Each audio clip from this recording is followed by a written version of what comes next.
আসসালামু আলাইকুম। যে যেখান থেকে আমার এই ভিডিওটি দেখছেন সবাইকে অনেক বেশি ধন্যবাদ এবং শুভেচ্ছা।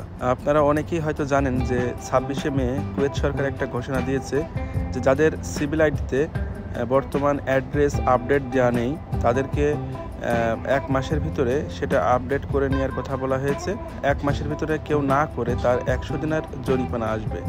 এখন আপনি কিভাবে চেক করবেন যে আপনার সিভিল আইডির অ্যাড্রেস ইনেবল বা অ্যাক্টিভ আছে?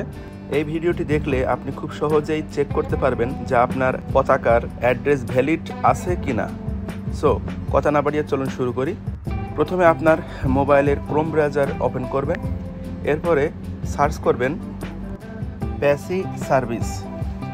প্রথমে যে লিঙ্কটা আসছে সেই লিঙ্কের পরে ক্লিক করবেন।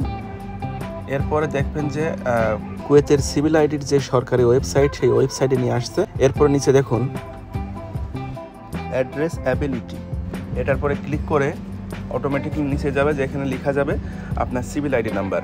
আপনার সিভিল আইডি নাম্বারটা লিখে সাবমিট করুন। এরপরে নিচে দেখবেন চলে আসছে আপনার আইডি কার্ডের অ্যাড্রেস ভ্যালিড কি নট ভ্যালিড। এভাবে আপনি খুব সহজে চেক করতে পারবেন, অথবা আপনার আশপাশে যে কারোর আইডি কার্ডটা চেক করে দিতে পারেন। আজকে এই ভিডিও এ পর্যন্ত। সবাই ভালো থাকবেন। যদি ভিডিওটা ভালো লাগে তাহলে অবশ্যই লাইক দিবেন এবং শেয়ার করে অন্য একজনের দেখার সুযোগ করে দেবেন। আল্লাহ হাফেজ।